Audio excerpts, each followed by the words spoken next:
Students welcome back to my class of software construction. आज के lecture में हम बिहेवियरल डिज़ाइन पैटर्न स्टार्ट करेंगे। इससे पहले हम डिज़ाइन पैटर्न्स की दो कैटेगरीज देख चुके हैं। हमने देखा कि क्रिएशनल डिज़ाइन पैटर्न्स में हमारे सामने प्रॉब्लम ऑब्जेक्ट क्रिएशन का था। जिस तरह से हमने सिंगलटन पैटर्न में देखा कि हमने ऑब्जेक्ट क्रिएशन को लिमिट करना है टू सिंगल इंस्टेंस और उस इंस्टेंस को हम यूनिफॉर्मली शेयर करना चाहते हैं। तो that was a creational design pattern. उसके बाद हमने एक और कैटेगरी देखी डिज़ाइन पैटर्न्स की, जिसको हमने स्ट्रक्चरल डिज़ाइन पैटर्न्स कहा। इसमें प्रॉब्लम हमारे सामने ऑब्जेक्ट क्रिएशन का नहीं था, बल्कि हमारे सामने प्रॉब्लम्स ऑब्जेक्ट्स के दरमियान में फ्लेक्सिबल रिलेशनशिप्स बनाने का था। जैसे कि हमने अडाप्टर पैटर्न में देखा कि दो ऑब्जेक्ट्स के दरमियान में इंटरफेस इनकम्पैटिबिलिटी का प्रॉब्लम था, जिसको रिजॉल्व करने के लिए हमने एक तीसरा ऑब्जेक्ट इंट्रोड्यूस करवाया, जिसका काम ट्रांसलेशन था एक ऑब्जेक्ट के इंटरफेस को दूसरे के लिए। अच्छा, आज के लेक्चर में हम एक तीसरी कैटेगरी स्टार्ट कर रहे हैं, जिसका नाम बिहेवियरल डिज़ाइन पैटर्न है। ये कैटेगरी बेसिकली एल्गोरिदम्स के साथ डील करती है, यानी कि हम ऑब्जेक्ट्स के साथ के अंदर एल्गोरिदम्स इम्प्लीमेंट करेंगे bye implementing communication between objects. दूसरे अल्फाज में हम ये कह सकते हैं कि बिहेवियरल डिज़ाइन पैटर्न जो हैं ये कंट्रोल फ्लो को रेगुलेट करने के लिए हमारी मदद करते हैं। पहला बिहेवियरल डिज़ाइन पैटर्न हम देखेंगे, उसका नाम चेन ऑफ रिस्पॉन्सिबिलिटी है। लेकिन उससे पहले मैं चाहता हूँ कि मैं आपके सामने गैंग ऑफ फोर ने जो बिहेवियरल डिज़ाइन पैटर्न्स प्रपोज़ किए थे उन सारों के नाम लिस्ट कर लूँ। तो ये आप देख सकते हैं कि हमारे पास ये टोटल 11 बिहेवियरल डिज़ाइन पैटर्न्स हैं, जो कि हम वन बाय वन देखेंगे। तो चेन ऑफ रिस्पॉन्सिबिलिटी एक बिहेवियरल डिज़ाइन पैटर्न है, जिसमें हमने ऑब्जेक्ट्स को चेन के अंदर रखा हुआ है, जैसे कि इसके नाम से लगता है। अगर आप इस डिपिक्शन को देखें तो हमारे पास ये ऑब्जेक्ट्स जो है ये एक चेन के अंदर है। अब चेन का क्या मतलब है? चेन का ये मतलब है कि हर ऑब्जेक्ट जो है वो अपने से आगे वाले ऑब्जेक्ट के साथ बात कर सकता है। यानी कि अगर इस ऑब्जेक्ट ने किसी और ऑब्जेक्ट के साथ बात करनी है तो वो ये इससे अगला वाला ऑब्जेक्ट है, ये इससे आगे वाले ऑब्जेक्ट के साथ बात नहीं कर सकता, यानी कि इस इमीडिएटली नेक्स्ट ऑब्जेक्ट जो है उसके साथ बात कर सकता है। अच्छा, अब इस चेन का मकसद क्या है? इस चेन का मकसद ये है कि हमारे पास जो रिक्वेस्ट होगी वो चेन के स्टार्ट से एंटर करेगी, और ऑब्जेक्ट्स के पास तीन ऑप्शंस है। एक ऑप्शन ये है कि वो रिक्वेस्ट को एज इट इज़ आगे फॉरवर्ड कर दे, वो इस रिक्वेस्ट को हैंडल नहीं कर सकता, रिक्वेस्ट को आगे फॉरवर्ड कर दे। दूसरी ऑप्शन ये है कि वो इस रिक्वेस्ट को कम्प्लीटली हैंडल कर दे, जैसे ये देखें ये ऑब्जेक्ट जो है रिक्वेस्ट को कम्प्लीटली हैंडल कर रहा है। और तीसरी ऑप्शन ये है कि वो रिक्वेस्ट को पार्शियली हैंडल करे और फिर उसके बाद फॉरवर्ड कर दे। ठीक है, तो इंटेंट आप देखें तो chain of responsibility is a behavioural design pattern that let's you pass request along a chain of handlers. Upon receiving a request, each handler decides either to process the request or pass it to the next handler in the chain. अच्छा, इसमें एक चीज़ आप याद रखिएगा कि इसमें chain के अंदर जितने हैंडलर्स हैं वो सारे कॉमन इंटरफेस को इम्प्लीमेंट कर रहे होंगे, यानी कि वो एक दूसरे की तरह के ही होंगे, एक दूसरे की तरह के ही नज़र आएंगे। ओके, हम इस पैटर्न को एक प्रॉब्लम से समझने की कोशिश करते हैं। आप अज्यूम करें कि आप एक ऑनलाइन ऑर्डरिंग सिस्टम बना रहे हैं, एक ई कॉमर्स एप्लीकेशन है जो आप बना रहे हैं। तो उसमें आप चाहते हैं कि आपके जो यूज़र्स हैं वो ऑर्डर्स प्लेस किया करें और फिर उसके बाद वो चेकआउट करें और उसकी पेमेंट करें और फिर उसके बाद वो ऑर्डर्स जो है वो यूज़र्स को डिलीवर हो जाया करें। अब पहली चीज़ तो आपके जहन में ये आएगी कि हमने यूज़र्स को ऑथेंटिकेट करना है, यानी कि उनके पास कोई प्रॉपर यूज़र नेम पासवर्ड होना चाहिए, तो जिसको आप चेक करेंगे जब यूज़र आएगा ऑर्डर प्लेस करने के लिए। पहली बात ये। दूसरी बात ये है कि आप जिन चीज़ों के साथ डील कर रहे हैं वो लिमिटेड सप्लाई में है आपके पास, तो आपने कुछ एडमिनिस्ट्रेटिव परमिशंस भी रखी हुई हैं यूज़र्स के ऊपर कि हमारे जो कुछ ख़ास किस्म के यूज़र्स हैं वो ही ऑर्डर्स लिमिटेड सप्लाई वाली चीज़ों का ऑर्डर प्लेस कर सकें। फॉर एग्ज़ाम्पल आज की डे एंड एज में अगर फेस मास्क या हैंड सैनिटाइज़र्स हैं जो आपके पास लिमिटेड सप्लाई में हैं, तो आप चाहते हैं कि सिर्फ मेडिकल जो प्रोफेशनल्स हैं वो इनको ऑर्डर करें या वो इसको यूज़ करें, तो आप एक और चेक लगा सकते हैं यूज़र के ऊपर कि क्या यूज़र को एडमिनिस्ट्रेटिव परमिशन है इस ऑर्डर को प्लेस करने के लिए। तो सोल्यूशन इस प्रॉब्लम का ये है कि आपको सिक्वेंशियल चेक्स लगाने हैं। लाइक ऑथेंटिकेशन के लिए आपको सबसे पहले यूज़र को उसके क्रेडेंशियल्स चेक करने होंगे कि क्या यूज़र जो है वो एक प्रॉपर यूज़र है या नहीं है जो आपको यूज़र नेम पासवर्ड दे रहा है। तो आप अपने डेटाबेस के साथ चेक करेंगे कि ये यूज़र हमारे पास रजिस्टर्ड है या नहीं है। अगर आप यहाँ पे इस डायग्राम को देखें तो रिक्वेस्ट जैसे ही आती है तो आप सबसे पहले फर्स्ट इसमें डिसीजन पे आते हैं, जिसमें आपने ये चेक करना है कि यूज़र जो है वो ऑथेंटिकेट किया कैसे हम करेंगे उसको, उसके क्रेडेंशियल्स चेक करके।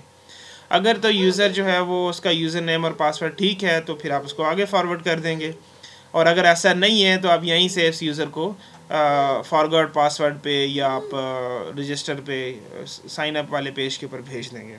ठीक है। अब उसके बाद यहाँ से जब यूज़र ये चेक पास कर जाता है, ये रिक्वेस्ट जो है ये चेक पास कर जाती है, तो आगे आपने एक और डिसीजन रखा हुआ है जिसमें आपने एडमिनिस्ट्रेटिव परमिशंस को चेक करना है कि ये यूज़र जो है ये इस किस्म के अगर ऑर्डर को क्या प्लेस कर सकता है या नहीं कर सकता। अगेन आपके पास दो ऑप्शंस हैं, आप चेक पास करते हैं तो आप ऑर्डरिंग सिस्टम की तरफ जाएंगे, और अगर आप चेक पास नहीं करते तो फिर आप किसी और पेज के ऊपर जाएंगे। ठीक है।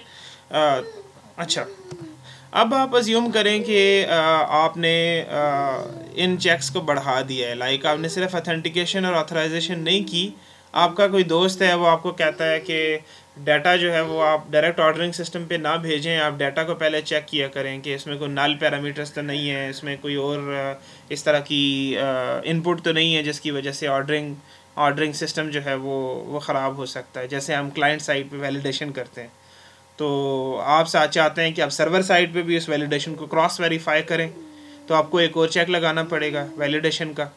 ठीक है। उसके बाद फिर आप कहते हैं जी कि नहीं, मेरा ऑर्डरिंग सिस्टम जो है उसको मैंने सेफ़ बनाना है, तो सेफ़ बनाने के लिए मैं ब्रूट फोर्स अटैक या इस तरह के अटैक्स को उससे रोकना चाहता हूँ, तो उसके लिए फिर हमें एक और चेक लगाना पड़ेगा। उसके बाद आप कहते हैं नहीं, मैं ऑर्डरिंग सिस्टम को डायरेक्ट एक्सेस नहीं करना चाहता, हर दफ़ा डेटाबेस एक्सेस नहीं करना चाहता। अगर पिछली दफ़ा किसी यूज़र ने एक प्रोडक्ट डिमांड की थी, वो हमने डेटाबेस से उठाई थी, तो अब हम उसको किसी कैशे में रख लें, तो आपको अगेन एक चेक लगाना पड़ेगा कि ये प्रोडक्ट अभी कैशे में तो नहीं पड़ी हुई, क्या मुझे ऑर्डरिंग सिस्टम से उठाना पड़ेगा या कैशिंग से उठाना पड़ेगा। तो आप देख रहे हैं कि मेरे पास ये डिसीजन सिंबल्स बढ़ रहे हैं और यहाँ पे कम्प्लेक्सिटी बढ़ती जा रही है। आप देखें कि मेरे पास 2 से अभी ये 6 हो गए डिसीजन सिंबल्स, और इसी तरीके से इनके दरमियान में मुख्तलिफ जो एरोज़ हैं वो भी कम्प्लेक्सिटी को शो कर रहे हैं कि आप इधर से इधर जा रहे हैं, फिर इधर से इधर आ रहे हैं, तो ये एक मैसियर कोड बन रहा है। तो इस तरह के प्रॉब्लम को सॉल्व करने के लिए हम chain of responsibility pattern use करते हैं।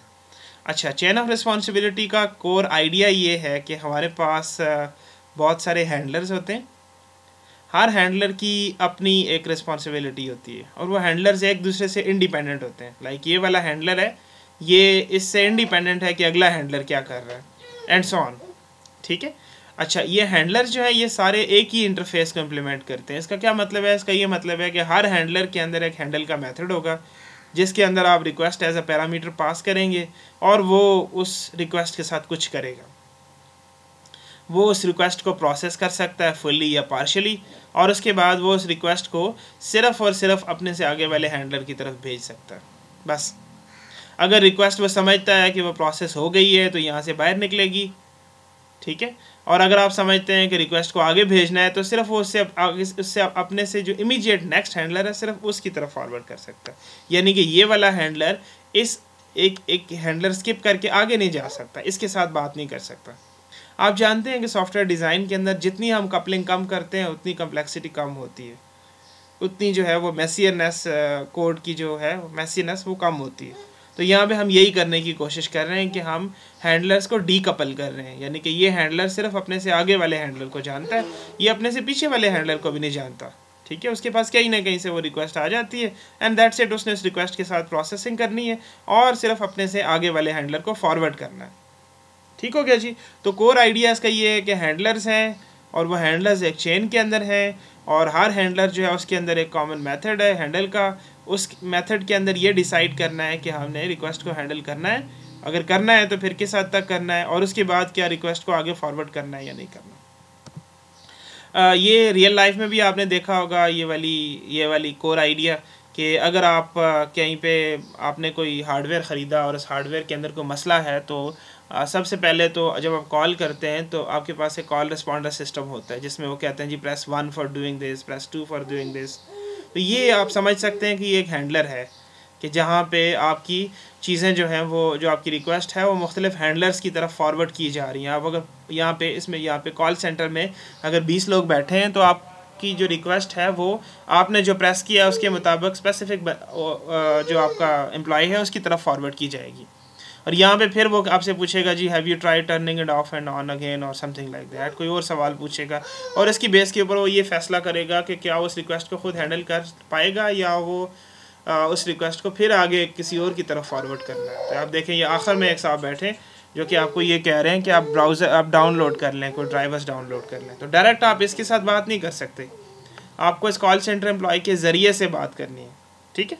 तो यहाँ भी मोर और लेस इसी किस्म की मेथडोलॉजी हो रही है। ओके, चेन ऑफ रिस्पॉन्सिबिलिटी में जो मेन इंटरफेस है उसको हैंडलर इंटरफेस कहते हैं। आप देख सकते हैं हैंडलर इंटरफेस के अंदर हैंडल का मेथड होता है जो मैं बता रहा था आपको, जिसके अंदर आप रिक्वेस्ट एज एन आर्गूमेंट पास करते हैं। अच्छा, फिर आपने चेन भी तो बनानी है ना, हैंडलर्स को जोड़ के आपने चेन बनानी है। तो चेन बनाने के लिए हम सेट नेक्स्ट का मेथड इसके अंदर रखते हैं जिसमें आप हैंडलर का ही ऑब्जेक्ट पास करते हैं, ठीक है। तो चेन बनाना जो है वो एक क्लाइंट का काम होता है। क्लाइंट क्या करता है, आपने हैंडलर ए बनाया, हैंडलर बी बनाया, हैंडलर सी बनाया, ऑब्जेक्ट्स बनाए और उसके बाद क्लाइंट ने कहा handler h1 dot set next h2, यानी कि h1 के बाद जो रिक्वेस्ट आएगी वो उसको प्रोसेस करेगा और उसके बाद वो h2 को फॉरवर्ड करेगा। h2 dot set next h3 आपने कहा, ठीक है, एंड सो ऑन, सही। और हमेशा ये याद रखें जो चेन ऑफ रिस्पॉन्सिबिलिटी हम बनाते हैं तो रिक्वेस्ट हमेशा स्टार्ट से एंटर करते हैं, हम h1 से एंटर करेंगे, ठीक है। और फिर उसके बाद हम एक प्रोसेस डिफाइन करेंगे कि h1 जो है वो इसको h2 पे कब और कैसे फॉरवर्ड करेगा। ये दरमियान में बेस हैंडलर की क्लास है जो कि ऑप्शनल क्लास है। अगर आप चाहते हैं कि आपके पास बहुत सारे कंक्रीट हैंडलर्स हैं तो उसकी जो कॉमन फंक्शनलिटी है वो आप यहाँ पे रख सकते हैं। आप देख सकते हैं कि सेट नेक्स्ट का मेथड जो है वो कॉमन हम इम्प्लीमेंट कर सकते हैं, उसको इस एब्स्ट्रैक्ट क्लास के अंदर इम्प्लीमेंट किया जा सकता है। सेट नेक्स्ट को मेथड को इम्प्लीमेंट करने के लिए हमें एक फील्ड चाहिए होगी जिसके अंदर हम हैंडलर रखेंगे, यानी कि इससे आगे वाला हैंडलर, तो वो भी हम यहाँ पे रख सकते हैं। उसके बाद आपके पास कंक्रीट हैंडलर्स हैं जो कि हैंडल के मेथड को सिर्फ इम्प्लीमेंट करते हैं। आप देख सकते हैं कि इसके अंदर ये इधर कोड लिखा हुआ है, इफ हैंडल, अगर हैंडल रिक्वेस्ट आप कर सकते हैं तो आप कोई काम करेंगे और अगर नहीं कर सकते तो आप फॉरवर्ड कर देंगे, आगे फॉरवर्ड कर देंगे अपने से आगे वाले को। वो जो है ये वाली फंक्शनलिटी आपने बेस क्लास के अंदर रखी हुई है जो कि एक एब्स्ट्रैक्ट क्लास है। ओके, अगेन इसको समझने के लिए हम एक एग्ज़ाम्पल मैं आपको देना चाहता हूँ। आप अज्यूम करें कि आप एक एटीएम पे जाते हैं और आपने एटीएम से पैसे निकलवाने हैं। तो जब एटीएम से आप पैसे निकलवाते हैं तो आप देखते हैं कि जो पैसे आपको डिस्पेंस किए जाते हैं वो एक ही डिनोमिनेशन में नहीं होते, लाइक वो सारे 5,000 रुपये के नोट में नहीं होते या सारे जो है वो हज़ार के नहीं होते। वो डिपेंड करता है कि आपने कितनी अमाउंट एंटर की है, ठीक है। तो एटीएम के अंदर आप इस तरह से सोचें कि हमारे पास डिफरेंट काइंड्स ऑफ डिस्पेंसर्स लगे हुए हैं। एक डिस्पेंसर है वो 100 रुपये के नोट्स जो हैं वो डिस्पेंस करता है, 100 रुपये की डिनोमिनेशन। एक डिस्पेंसर है वो 50 रुपये के नोट्स डिस्पेंस करता है, एक 20 रुपये के, एक 5 रुपये के, फॉर एग्ज़ाम्पल। अब ये आपस में कैसे डिसाइड करते हैं कि 5 रुपये के कितने नोट्स होंगे और 50 के कितने होंगे और 100 के कितने होंगे? उसके लिए एक एल्गोरिदम है।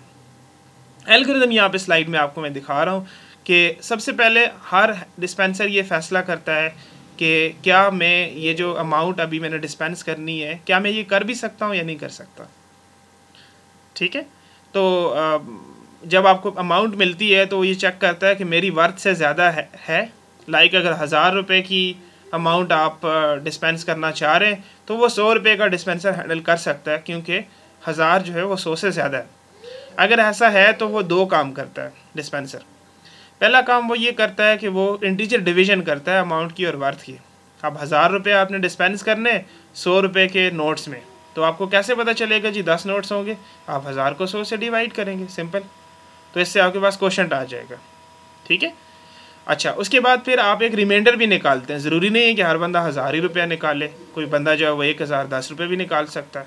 तो उसके लिए आप क्या करेंगे जी, आप रिमाइंडर निकालेंगे। जब आप रिमाइंडर निकालेंगे 1,010 परसेंट, 1000, तो आपके पास 10 जवाब आ जाएगा। ठीक है, तो फिर आप क्या करेंगे, फॉर एग्जांपल आपके पास 175 रुपये है, रिक्वेस्ट आई 175 रुपये की, तो 100 वाला जो 100 रुपये वाला जो डिस्पेंसर है वो ये 2 काम करेगा, तो उसके पास जवाब आएगा, क्वोशेंट आएगा 1 इंटीजर डिवीजन में और रिमाइंडर आएगा 75। तो वो क्या करेगा जी, वो एक नोट इशू करेगा 100 रुपये का और 75 रुपये इधर आगे फॉरवर्ड कर देगा अपने से आगे वाले डिस्पेंसर को। ये 50 वाला भी यही काम करेगा, तो उसके पास जो इनपुट आई है वो 75 है, यहाँ पे 75 है और उसकी वर्थ से ज़्यादा है, ऑब्वियसली 75 75 से ज़्यादा है, तो वो फिर डिवाइड करेगा 75 डिवाइडेड बाय 50, तो फिर उसके पास 1 जवाब आएगा और फिर वो रिमाइंडर भी निकालेगा 75% 50, तो उसके पास 25 आ जाएगा। तो वो ये 25 अगले वाले डिस्पेंसर को फॉरवर्ड कर देगा जो कि ये सारा काम दोबारा करेगा। और जब ये सारा कुछ हो जाएगा तो आपके पास एक नोट डिस्पेंस होगा 100 का, एक 500 का, एक 20 का और एक 5 का। ठीक है, अब आप ये देखें कि ये एक ऑर्डर में है, अगर मैं ये 175 डायरेक्ट 5 वाले डिस्पेंसर को दूंगा तो फिर मेरा काम सही से नहीं होगा, तो मैंने इसी ऑर्डर में आना है, ये चीज़ इंपॉर्टेंट है। पहले 100 वाला डिस्पेंसर अपना काम करेगा, उसके बाद 50 वाला, उसके बाद 20 वाला और फिर आखिर में फिर 5 वाला करेगा। ठीक है जी।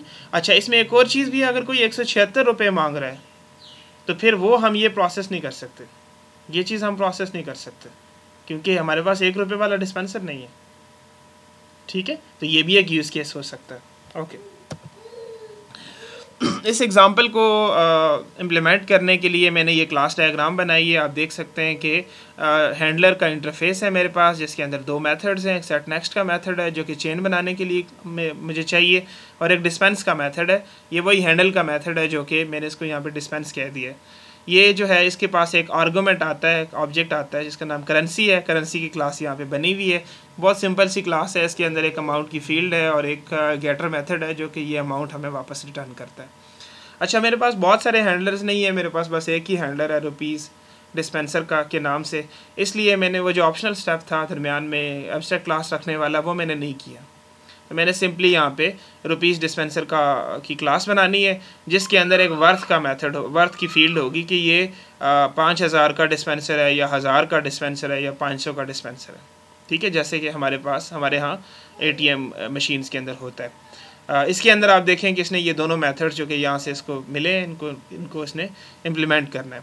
एक क्लास मैंने यहाँ भी यूटिलिटी क्लास बनाई है डिस्पेंसर चेन की, जो कि चेन बनाएगी कि कौन सा हैंडलर कौन से हैंडलर से आगे या पीछे अटैच किया जाएगा, चेन कैसे बनेगी। ये काम जो है इस क्लास के कंस्ट्रक्टर के अंदर हम करेंगे, और क्लाइंट जो है वो सिंपली इस क्लास का मेथड कॉल करेगा डेमो में डिस्पेंस, और यहाँ पे करेंसी का ऑब्जेक्ट पास करेगा, तो वो ऑटोमेटिकली इस चेन से गुजर के वो करेंसी जो है वो डिस्पेंस हो जाएगी। स्टूडेंट्स, आइए हम इस पैटर्न को इक्लिप्स में इम्प्लीमेंट करते हैं। आप देख सकते हैं कि मैंने ये करेंसी की क्लास पहले से बना रखी है। करेंसी की क्लास बहुत सिंपल है, जिसके अंदर एक अमाउंट का फील्ड है और उस अमाउंट की फील्ड को सेट करने के लिए मैंने कंस्ट्रक्टर यूज़ किया हुआ है, और मैंने एक गेटर मेथड रखा हुआ है जो कि ये अमाउंट मुझे रिटर्न करके देती है। ठीक है, सबसे पहले मैं क्या करता हूँ, मैं अपना हैंडलर इंटरफेस इम्प्लीमेंट करूँगा। आप देखें ये डिस्पेंसर है, ये हैंडलर इंटरफेस है जिसके अंदर 2 मेथड्स हैं, सेट नेक्स्ट है और एक डिस्पेंस है। तो मैं ये इसको इम्प्लीमेंट करता हूँ। तो मैं एक इंटरफेस बनाता हूँ यहाँ पे, इंटरफेस, और इसका नाम मैं रखता हूँ डिस्पेंसर। इस इंटरफेस के अंदर मैंने 2 मेथड्स बनाने हैं, एक void set नेक्स्ट का मेथड है जिसके अंदर हम यही डिस्पेंसर का ऑब्जेक्ट देंगे, dispenser,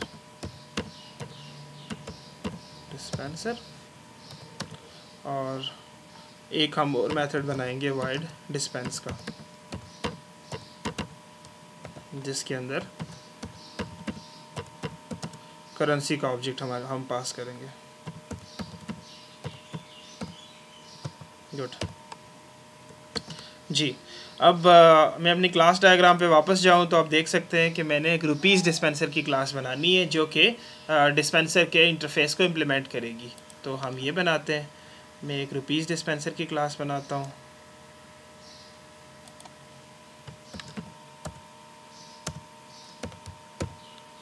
rupees dispenser,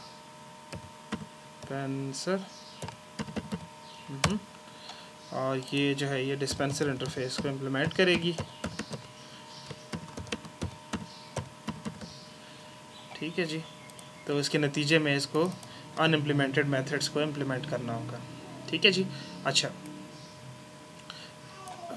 set next के मेथड में आपको एक डिस्पेंसर पास किया जाएगा जिसको आप एज अ नेक्स्ट डिस्पेंसर अपने पास सेव करेंगे। तो इसके लिए मुझे यहाँ पे एक फील्ड की ज़रूरत है।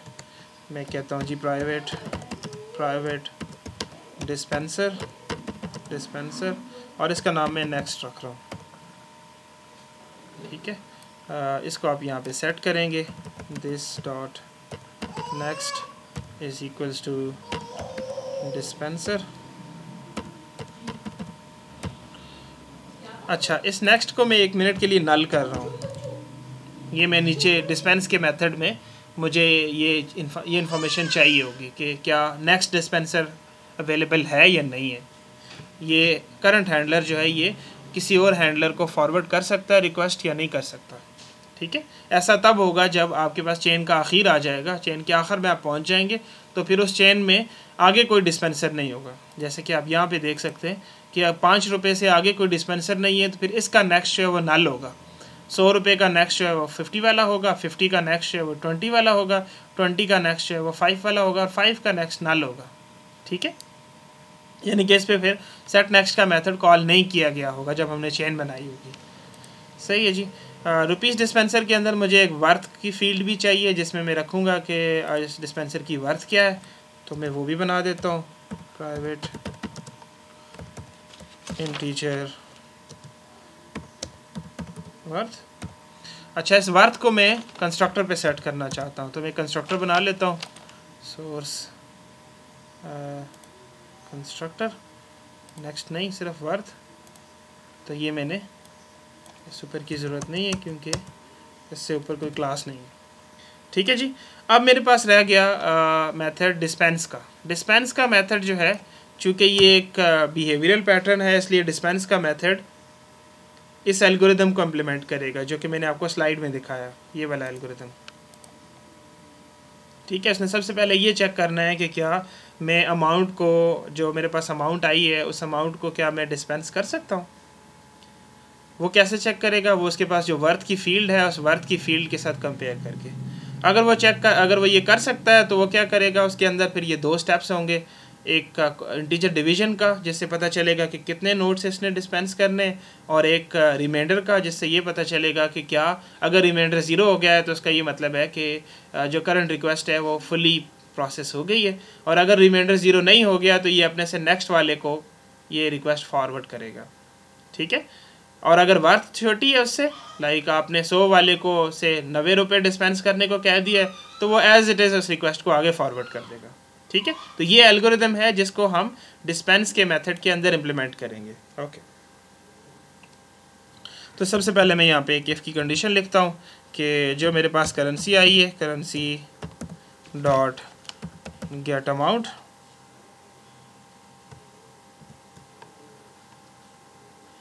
जी करेंसी की स्पेलिंग गलत है। अच्छा, तो मैं इसकी स्पेलिंग ठीक कर लूँ, करेंसी डॉट गेट अमाउंट। तो क्या ये अमाउंट जो है ये ग्रेटर देन है मेरी वर्थ से या उसके इक्वल है, तब भी मैं डिस्पेंस कर सकता हूँ। ठीक है, और अगर ऐसा नहीं है तो फिर मैं नीचे एल्स के केस लिखूँगा थोड़ी देर में। अच्छा, इसके अंदर पहला स्टेप मैंने क्या करना है, इसके अंदर मैंने सबसे पहले इंटीजर डिवीजन करनी है। ठीक है, इसको मैं क्वोशंट कहता हूँ, क्वोशंट इज इक्वल्स टू ये जो आपके पास करेंसी आई हुई है, इस करेंसी के गेट अमाउंट हम दोबारा करेंगे और इसको हम डिवाइड करेंगे, divided by worth.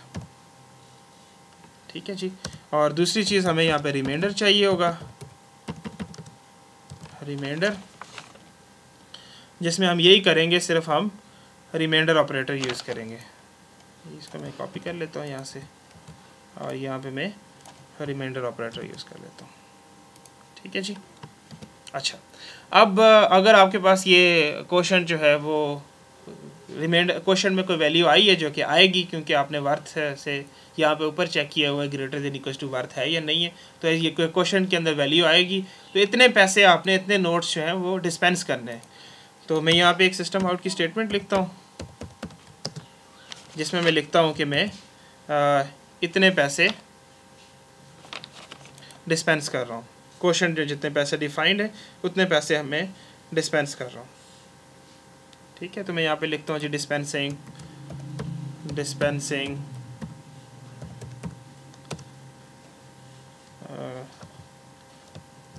So much amount, जो कि मेरे पास क्वेश्चन में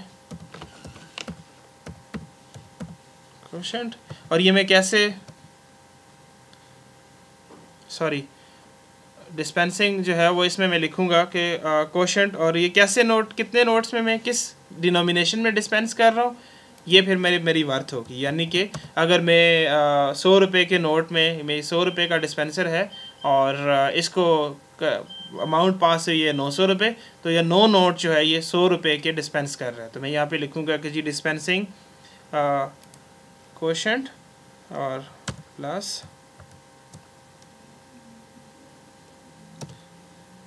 इन कौन से नोट्स में, ये भी यहाँ पे लिखूँगा मैं, वो वर्थ में मैं बताया हुआ है कि कौन से नोट्स में है। ठीक है, तो मैं लिखूँगा यहाँ पे नोट्स। ठीक है, सही हो गया जी। ये मैंने पैसे जो है वो डिस्पेंस कर दिए। अब उसके बाद मैंने चेक करना है कि क्या मेरे पास जो रिमाइंडर है वो ज़ीरो तो नहीं है। अगर रिमाइंडर ज़ीरो हो गया है तो उसका मतलब ये है कि सारे पैसे जो मैंने डिस्पेंस करने थे, रिक्वेस्ट फुली प्रोसेस हो गई। अगर रिमाइंडर ज़ीरो नहीं है, if remainder is not equals to zero, तो अब हमने इस रिक्वेस्ट को आगे फॉरवर्ड करना है। ठीक है, जो बाकी बचा हुआ काम है वो इससे अगले वाला हैंडलर करेगा। और यहाँ पे हमने एक और चीज़ भी देखनी है कि कहीं हम चेन के आखिर में तो नहीं पहुँच गए। वो हमें कैसे पता चलेगा? वो हमें ऐसे पता चलेगा कि नेक्स्ट जो है वो नल होगा अगर आप चेन के आखिर में पहुँच गए तो। ठीक है, अच्छा, अगर ये दोनों कंडीशंस ट्रू हैं, यानी कि रिमाइंडर ज़ीरो नहीं है और नेक्स्ट जो है वो भी नल नहीं है, तो हम क्या करेंगे, हम नेक्स्ट का डिस्पेंस का मेथड कॉल करेंगे, डिस्पेंस, और इसके अंदर करेंसी एज इट इज़ नहीं फॉरवर्ड करेंगे जो हमें करेंसी बाहर से मिली है। नहीं, हम यहाँ पे एक नया ऑब्जेक्ट बनाएंगे, करेंसी का नया ऑब्जेक्ट बनाएंगे, जिसमें हम ये रिमाइंडर पास करेंगे, यानी कि जो काम रह गया है वो आगे वाला हैंडलर परफॉर्म करेगा। ठीक है जी। अच्छा, मैंने आपको कहा था कि अगर ये हैंडलर जो है वो हैंडल नहीं कर सकता तो हमें यहाँ पे नेक्स्ट लिखना पड़ेगा, हमें यहाँ पे एल्स की कंडीशन लिखनी पड़ेगी। तो एल्स की कंडीशन के लिए हम लिखेंगे कि यहाँ पे एल्स, अगेन फिर वही देखेंगे कि क्या नेक्स्ट जो है वो नल तो नहीं है। मैं यहाँ से कॉपी कर लेता हूँ।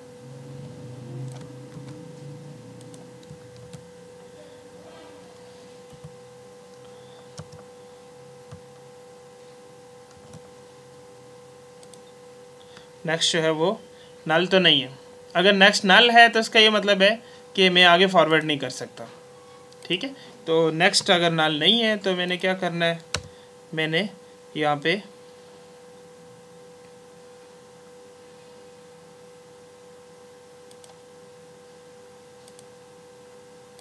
जी, मुझे यहाँ पे एक एरर मिल रहा है, तो मुझे वो एल्स की कंडीशन खुद लिखनी चाहिए।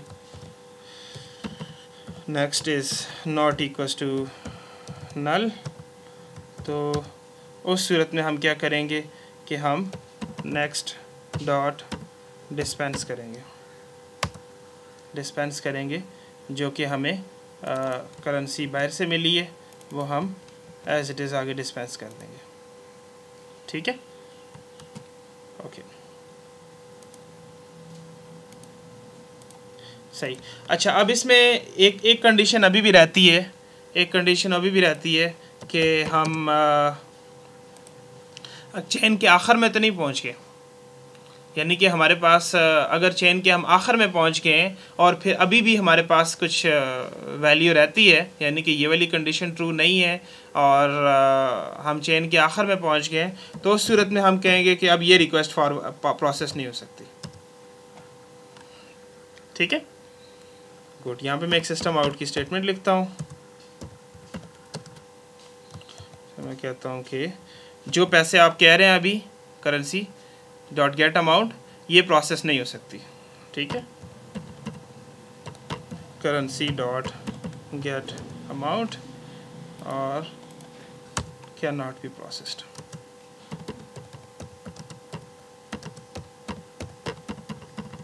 Good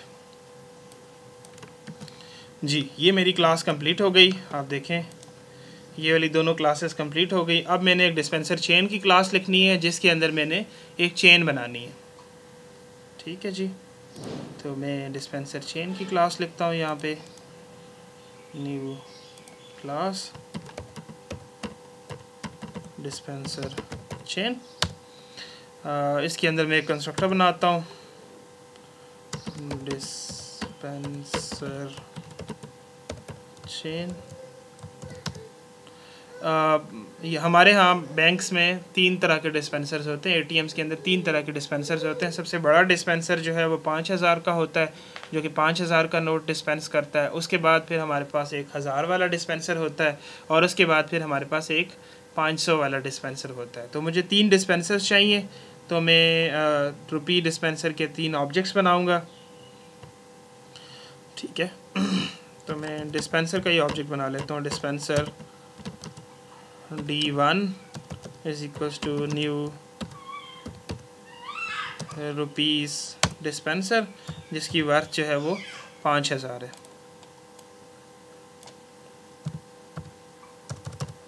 good. एक और डिस्पेंसर में बनाता हूँ 1000 वाला, उसको मैं D2 बोल देता हूँ। और एक तीसरा डिस्पेंसर बनाता हूँ जिसको मैं D3 कह रहा हूँ, कि ये जो है ये 500 रुपये वाला डिस्पेंसर, ठीक है जी। अब मुझे चेन बनानी है जी, तो मैं कहूँगा जी D1 dot set next D2, यानी कि पहले 5000 वाला डिस्पेंसर अपना काम करेगा, उसके बाद फिर वो रिक्वेस्ट फॉरवर्ड करेगा 1000 वाले डिस्पेंसर को, और उसके बाद जो 1000 वाला डिस्पेंसर है वो फॉरवर्ड करेगा रिक्वेस्ट को 500 रुपये वाले डिस्पेंसर में, ठीक है जी। इस क्लास के अंदर मुझे एक डिस्पेंस का मेथड बनाना है, पब्लिक वॉइड, हाँ जी इसके साथ मुझे पब्लिक नहीं लिखा मैंने, पब्लिक लिख देता हूँ, पब्लिक वॉइड डिस्पेंस, जिसमें मेरे पास एक करेंसी का ऑब्जेक्ट आएगा, करेंसी सी कह देता हूँ मैं इसको। अच्छा, हम हमेशा चेन के स्टार्ट से एंटर करेंगे रिक्वेस्ट को, यानी कि हमने D1 का डिस्पेंस कॉल करना है, ठीक है। तो इसके लिए मुझे D1 जो है वो एज अ फील्ड चाहिए, तो मैं इसको एज अ फील्ड डिक्लेयर कर देता हूँ, ठीक है जी। तो इसको मैंने D1 कर दिया यहाँ पे। अब मैं यहाँ पे कहूँगा जी D1 डॉट डिस्पेंस, गुड। और जो मेरे पास करेंसी आई है मैंने इसको एज इट इज आगे डिस्पेंस कर दिया। अब मैं डेमो की क्लास लिखता हूँ इसको टेस्ट करने के लिए, तो यहाँ पे एक और क्लास लिखता हूँ मैं, क्लास डेमो, जिसके अंदर एक मेन मेथड होगा, और उस मेन मेथड के अंदर मैं सिंपली डिस्पेंसर चेन का ऑब्जेक्ट बनाऊँगा, डिस्पेंसर चेन, इसका नाम मैं चेन रख रहा हूँ, chain is equals to new dispenser chain, good. अच्छा, अब ये चेन में हम चेन का डिस्पेंस मेथड कॉल करेंगे, चेन डॉट डिस्पेंस, और यहाँ पे हम वो जो यूज़र ने अमाउंट एंटर की है वो हम एंटर करेंगे। फॉर एग्ज़ाम्पल यूज़र ने 5500 रुपीज़ डिस्पेंस करने हैं, यूज़र को आपने 5500 रुपीज़ डिस्पेंस करने। तो यहाँ पे मैं एक न्यू ऑब्जेक्ट बनाता हूँ करेंसी का,